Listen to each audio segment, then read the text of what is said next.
Yo, LMA's back on the cruise show. Real 92.3 LA's new home for hip hop. That was amazing. Was crazy. That was an amazing introduction. Thank you. Oh, thank you so much. Fuse knocked that out, right? Yes, shout to DJ Fuse for doing that, man. And that Llama Llama, that was amazing. I mean, that jumped it off, right? I was so nervous. Remember, I was like, I don't know if I can do this. I remember that. And everyone since, we show them yours as an example. Oh, really? And they say, well, I'm not going to do it. I can't go after her. I'm not doing that, right? Thank you. And then they end up doing it, and it's fun, and they do such a great job. It is really, really fun. Yes, thank you for making me do it. Yeah, no, for sure.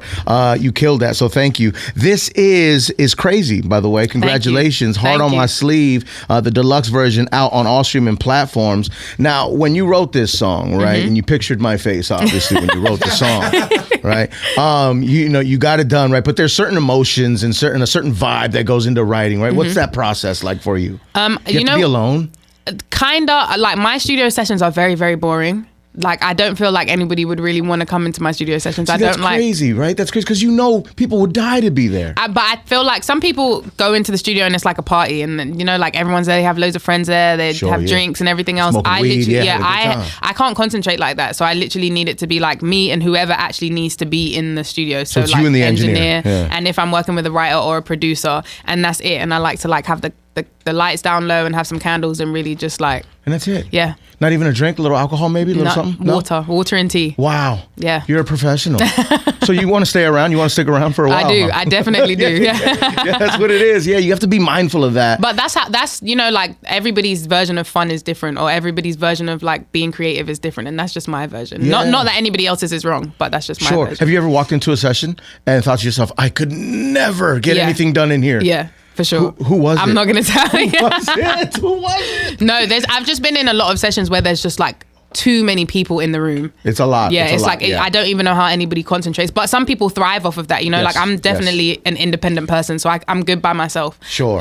But some people need other people around. Yeah, they need just that energy. Yeah. And it makes for great music as well. So. Sure. Yeah. No, it really does. It comes out in the music. You feel it, right? Did Mustard discovered you on IG? Yes, he did. So when you linked with Mustard, right? Did you think I might have to join the gang? No, I never ever thought that. No, he literally the very first time we met, we were in New York. And he's not a gangbanger. Yeah, we were in New York, and he was just like, again, there was not a lot of people in the studio. It was just really who needed to be there, and he just kind of wanted me. He was just like, just do your thing, and I want to kind of see how you work, just to kind of. And I wasn't signed at this time. I didn't have proper management. Were you green? You were fresh. Yeah, I could have. I literally all the songs that we made, it could have been like I could have been the demo artist, and they could have been given to someone else for all I knew. Like, I never knew it would lead to what it has, me being signed to 10 Summers and Mustard and I working for 7 years almost now. So, yeah. Wow. Yeah, man. Won our first Grammy together. Like, absolutely. It's amazing. It's out of here from that. Yeah. Yeah. And you sign with Mustard, and he does his thing, and he's just great at what he does, right? And wasn't necessarily working with someone like you at the time when you walked into his life. No, I think one time, I don't know if I've ever actually even told this story, but there was one time, I think it might have been after we won our Grammy, or like just everything that was happening in 2019, because it was going so crazy for us. And I said to him, like, I'm always super appreciative, so I was thanking him, and he said to me, like, he was at the time that he met me, he was, or like right before, he was really uninspired. He didn't really know what direction to go in, and then he met me and he felt like inspired again. And I never, like, from the other side of it, I was always like, he changed my life, you know what I mean? Like, I was super grateful to him, but he always tells me, like, I kind of redefined like making music and for him, and like the enjoyment process. So that's a cool. You found each other at the right time. Yeah. Isn't that great? Yeah. To find a producer that can read what you have. And at that time, I didn't even know what I had. Like, I've always been able to sing, obviously, but like, I didn't know what way I wanted to go. I was kind of just trying to figure it out. So I think having him and like him being able to guide me in a direction that maybe I would have gone like eventually, but I hadn't actually figured out yet. It was just like, it was perfect. He helped you find it. Yeah. And then you helped him in a major way as well. Yeah. Do you remember what song you were singing when he discovered you? I had a cover of Tupac's "Keep Your Head Up." Wow. That's what he said he saw on Instagram. What'd that sound like?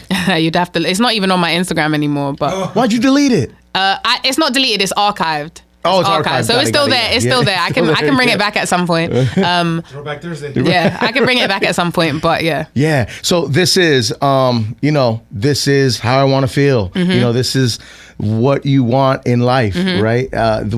What is the song about? It's just, I love to sing love songs. Everyone knows that. All the intro that you just gave me was like every song I have has the word feelings in it. Like I love to sing about my feelings. It's really just a really feel good love song, and similar to like how Boot Up was a feel good love song, or that was the one. It just makes you, hopefully, well, I know how it makes me feel, but hopefully it makes everyone else feel like that's the situation that they want to be in. Just like. We're so consumed with toxicity, I feel like, on social media, and just like that's kind of like the new norm nowadays. Sure. And I've never been one for toxicity. Like that's a headache to me. I'd rather just, it's try noise, isn't it? Yeah, it's a lot. And I think that I'm a lover girl, and I think that true love still, really exists. So it should still exist, right? Yeah. Yeah. So you look at like Blueface and Krishan and you're like, oh man, I hope there's an ounce of love in there somewhere. There's gotta be. Somewhere. Yeah. Hang on. This is a question from Garcia. Do you ever worry about being in your feelings too much? That's a good question. That is a great question. Yeah. I don't know. My album's called Heart on My Sleeve. I've always been it's one. Out there. I've always been one to kind of literally, like, as cliche as it sounds, I've always been one to wear my heart on my sleeve. And if I get hurt, I get hurt. But it's a learning, it's a learning lesson. Yeah, a lot of people are scared to hurt, so they won't even jump. That's what we remember. We had this conversation when I was here last time. Yeah, but I think I can definitely get like overly in my feelings, but I'm able to I think I'm quite emotionally mature, and I'm able to kind of like reel it back in and be like, that's okay, good. I was bugging. So yeah, that's good. Because a lot of people, including myself, when we get in our feelings, we take to Twitter, we take to social media. That's the last thing I do. Ourselves. That's the last thing I do. I'm not sending subs on Twitter. I'm not like, I'll go to my group chat and speak to my friends or my family before I go to the internet, because that's a lose-lose. Yeah, no, go to your tribe first. Yeah. That's good advice. Yeah. Go to the people you love first before you bug out on social media and play yourself.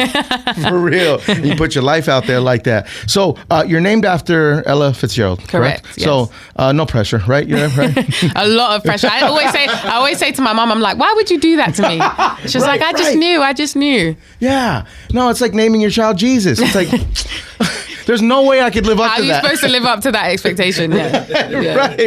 Right. Or queen or king and that stuff. You know what I mean? When you have children, is there names? Do you have names picked out? What's so funny? I never grew up like, how some women grow up and they like really want to get married and really want to have kids. Like, I was never really in my plan. Like, it was never something that I always was just, I know I wanted to sing, and that was really like that was the only thing. Sure. Yeah. But everyone always used to tell me when I was younger, like in my early 20s, like, oh, you're going to get to like your late 20s. And just as for women, like your biological clock, as they say, right? They're like, your mind will change. And I'm like, yeah, no, I think I'm fine. Like, I'm cool to be the cool auntie. Like, I like to give the children back at 8 o'clock. Yeah. That's a play. But I'll be honest with you, as I'm getting older, I definitely do feel like I'm getting to that stage where and just being able to see a lot of women in my field who have changed the narrative of having kids and still being able to do what you love. Come on. Yeah. I mean, we saw it. We see it in Beyonce. We saw it in Rihanna on that Super Bowl stage, belly and everything. I say this a lot. We were all expecting special guests. We didn't know what was going to happen. The special guest was a fetus, and that's okay, and that's beautiful. It's a testament to how many hits she really has. She doesn't need any special guests. No, she didn't. No, I was so inspired by that performance. I think just her not being on stage for so long, but coming back and still like just killing it the way she did, as she always does. I didn't expect any less, but like I literally called Mustard after, and me and Mustard were like, we were ready to get back in the studio after that. We're just so inspired by that. I love those moments where you look at someone and instead of getting bitter or getting overly competitive and angry at someone who should be inspiring you decide to take that on as a battery on your back and get to work. Yeah, no, I was super inspired. I'm a huge Rihanna fan. She can do no wrong in my eyes. That's right. No, I'm in neither, man. I'm in the Navy. You in the Navy? I'm in the Navy. All day, right? Yeah, for sure. So what got done after that performance? Well, Mustard was at the Super Bowl, so it's not sorry like to bother you, Mustard. It's not like we could even go to the studio. But he's been working on stuff for himself, and I'm after I get back from tour, it's time for album number 3. So we've just really been trying to figure out what path it is that we want to take. Yeah. Why is that work ethic, or where is this work ethic coming from? Is it from your parents? Yeah, I would say so. My mom always, my whole life, she worked. You saw it? Yeah, I saw it. My grandma, like my whole family, really. I've never been just like handed anything. I've always had to work. So, and you know, from when I was young, and I get that from my mom. So yeah. How do you feel about Nepo babies? Do you know what that is? Like children nepotism? of celebrity. Yeah, nepotism. Oh, nepotism. See, here's my thing about that, right? It's a complicated subject because as a human being, right, you grow up in whatever way you grow up. And when you have children, or for some people, I guess it's not for everyone, but you want to be able to give your children what you didn't have, right? You work so hard. Absolutely. You work so hard I want to set my kids up. Right. You work so hard to set your kids up and to make sure that they don't have to struggle the way that you did. So I fully understand why, if you're successful, you would give your child a chance in whatever field you were in, if that's what they're interested in, because open the door. Yeah, right? you're supposed to. But I do hear it from the other side of, like, there were people that have worked really, really hard, and you might have come and taken that opportunity without doing anything. It's just, it's unfair. It for sure is. But life is unfair. So but you still have to do the work. You still, being put in the room is the easiest part. It's what you do after it that really is, like, you know, because you can get fired even if you're a Nepo baby. Yeah. If you're really not doing anything, you can absolutely get fired. So I think it's a complicated subject. I see both sides. I definitely do. Yeah, there's both sides to it, I think, as well. You still have to do the work. Your kids still have to prove themselves. Yeah. You know, they are not you and you are not them. And they still got to put in the work. And those are big shoes to fill also, depending on who your parents are. Like, some people might not even want to be in the same field as their parents, like, because it's just like, I don't want to continuously always be compared to. Yeah. Like, I've seen kids of famous stand-up comedians and they're on stage and they're nothing like their dad. Yeah. Nothing like their dad. But it's an unfair comparison just because I'm somebody's child that I necessarily should be as good as them or better than them. Like, it's an unfair comparison. It is. It really is. But like you said, it's an unfair world. It is. Yeah. The world sucks, man. Let's get out of here. Where we go? Let's go to space. I would love to go to space. Would you go? Do you believe in aliens? I do, yes. That's why I'm not going up there. Do you believe in aliens the way that we know aliens to be, like green and like big eyes? And I think those are characters. Yeah. I think I believe it's much different, or it's a lot different from that. But I also believe in, like, lizard people, and I believe that there are time travelers. And do you believe, like, under the sea there's a whole different? Absolutely, yes. I believe space continues in the water. Yeah, I mean, I think we've only discovered, and I learned this on TikTok, so don't judge me, but we've only learned about 5% of the ocean. Right? So what else is going on? I don't even think I want to know what's going on down there, because no, it's probably none of our scary. business. Yeah, it's not. Cause you got to mind your business. Yeah, how important is it to mind your business? It's extremely important to mind your business. Like, mind your fucking business. And that's the problem, right? With the comment section, we're not minding our business. We think everything is there for us to dissect. That's what social media is, though. That's what social media is. And I think as I get older also, I learn, like, I was having this conversation with my friend the other day, actually, like, it's not healthy to know what everybody thinks of you. Like, that's not a healthy way of living. We didn't grow up, like, we're not supposed to know what everyone thinks of us, or if everyone thinks we're doing a great job, if everyone thinks we're doing a bad job. Like, it's not healthy. So social media allows people to, you know, live behind an account that you'll never, like, they would never say half the stuff they do if they walked up to you on the street. Absolutely. You know, and there's so many people on social media that will be like, oh, I just wanted to get a reaction. Like, so they say something crazy and they get a reaction. Hey, they're like, oh, I love you. Like, that's the worst. Yeah. It's like, no, don't do that. But I like to live my life, like, in real life. I'm not on social media heavy, so. Yeah. Is that a new tat on the hand, or did you have that I've always had this. Oh, you've always had that? Yeah, I've always had this. What is that? It's a lion. It's a lion. Yeah. I'm not a Leo. Everyone always thinks I'm a Leo when they see. I was just going to say, are you a Leo? Yeah, no, I'm a Scorpio. Woo! But oh, shoot. I say this in almost all my interviews, and everyone's like, I know they're tired of me saying I'm a Scorpio. But I've just always really loved lions, and, like, Lion King's my favorite movie. So, yeah. Hakuna Matata. Isn't that great? I didn't see that till I was an adult. Really? Yeah. Wow. Yeah. How did you like it as an adult? As an adult, I thought it was beautiful. It was great. I teared up, you know, like fucking Scar. You know what I'm saying? I was sick. Have you ever seen it on Broadway? No, It's amazing. Is it really? Here now. Oh, is it? Oh, is it really? I got to take the kids. Yeah, you should take your kids. It's incredible. It's one of the best things I've ever seen. I've never seen Wicked as well. Oh, Wicked is great. Wicked is good as well. I love Broadway shows. So I grew up doing performing arts. So yeah, for sure. That's your bag. Yeah. Is that like something you'll return back to? The stage? I would love to. You know, it's funny you asked that. I saw yesterday JoJo is going to be on Broadway. I think she's going to be in Chicago. Oh, okay. And I was just saying to her, like, I really want to come to the show because I think that's amazing. I would love to be. I would love to be able to do like a little stint on Broadway. That's like one of my dreams would come true if I was able to do that. That'd be crazy. Yeah. Yeah. You on that stage. That's a different animal, by the way. Oh, I can imagine. Like, that's respect. Like, that's acting, but that's acting on, that's next level. Yeah. That's in front of people, live. Yeah. You can't mess up. There's no room for mistakes. There's no commercial to go to. Yeah, no. There's no song to go to. You got to get to it. That's that hard work. Ella May is here, my G. Let's go. The new single, This Is, and it's fire. And, you know, it speaks to so much. This is, and, you know, what a great title. Like, this is how I want to feel. This is what I want to do. This is what I want to look like. This is what I want to portray and believe in and stuff like that. It's very important to, I guess, announce that. I think, and own it. Yeah, 100%. Like, we are, you know, we control our own destiny. And I think a lot of the time we're our own worst enemies, and just being able to, like, I'm a big believer in speaking stuff into existence. Sure. So, like, being able to put it out there and saying, like you said, this is what I want to look like. This is what I want to do. This is what I blah, blah, blah, blah. Like, I think that's very important. So, yeah. You got to claim it for yourself, because other people will do it for you, and then you don't want anybody else controlling your story. No. It's dangerous.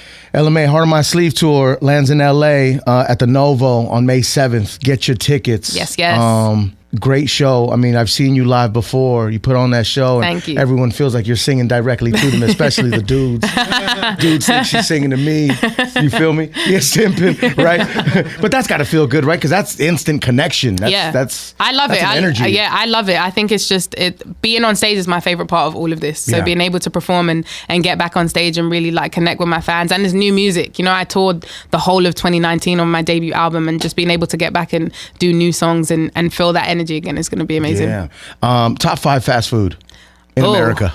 In America, I just recently started eating chicken again, so Chick-Fil-A definitely has to be up there. Chick-fil-A's there. Have you had Raising Cane's yet?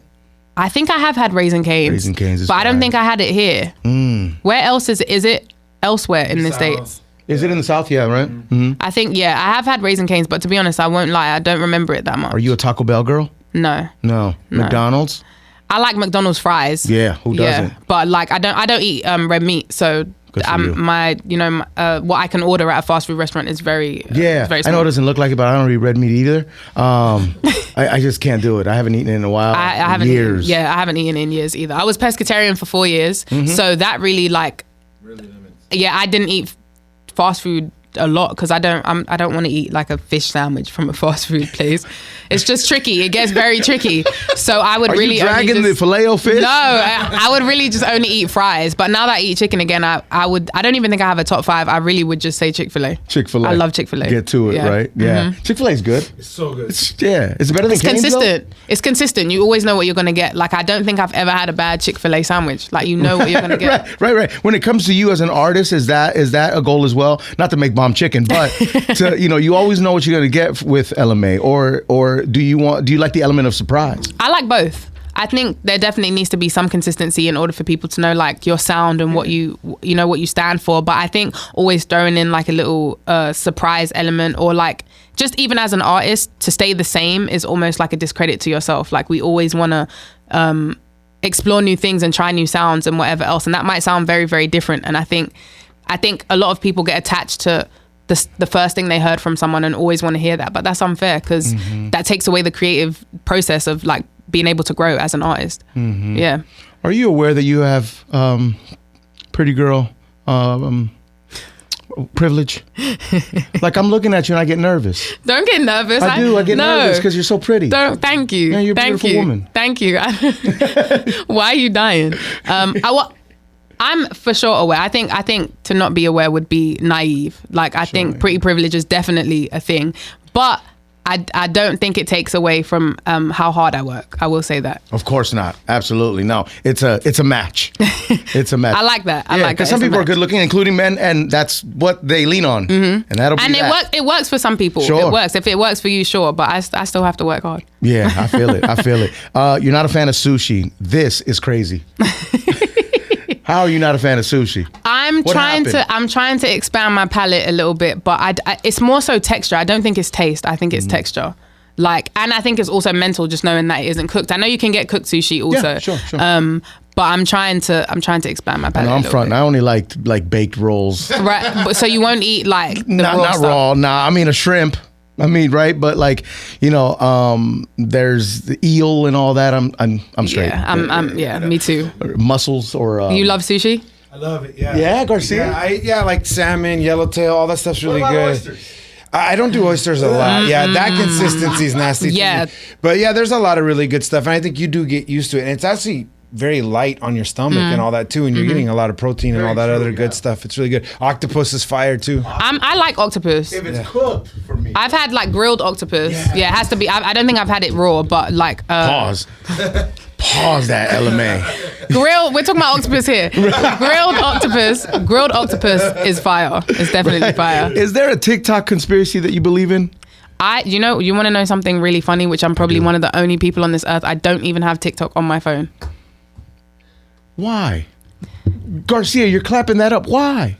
I think TikTok is very useful in terms of you definitely can learn a lot of stuff on TikTok, but I don't want to endlessly scroll. I feel like it's like you can be on there for hours and not realize how much time has been taken up of doing absolutely nothing. So I just try and stay off of it. It's 3 hours of scrolling. And you don't even realize. You don't even realize. Your children are hungry.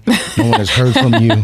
People are looking for you, and you're watching TikTok. Yeah. Deep in it. You know what I mean? But it's addicting. It's addicting, and it's the way of the world. Yeah. And at it's this hard point, to escape those things. Yeah. Like my wife doesn't want my kids to watch television, but it's hard to escape television. Yeah. It's hard to escape YouTube. You can't escape it. It's around you. It's part of who we are. Yeah. Yeah. I was just talking to somebody about AI. How do you feel about AI? AI is crazy too. I'm scared. It's scary. It's a scary thing. It's wild, deep fake. I don't even know what that is. So deep fake is let's say your image, right? And I can post it on someone else's face and they're saying crazy things and it looks like you're saying it. Like kind of like how Kendrick's video was. That's it. That's a deep fake video. Yes. That's dangerous for somebody to be saying, because now you're defending something that you didn't even say. Oh yes, it's about to get dangerous. Yeah, it's about to get dangerous. Yep. Where do you go when things get dangerous?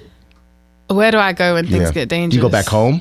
I would say just be around my family and my friends. Yeah.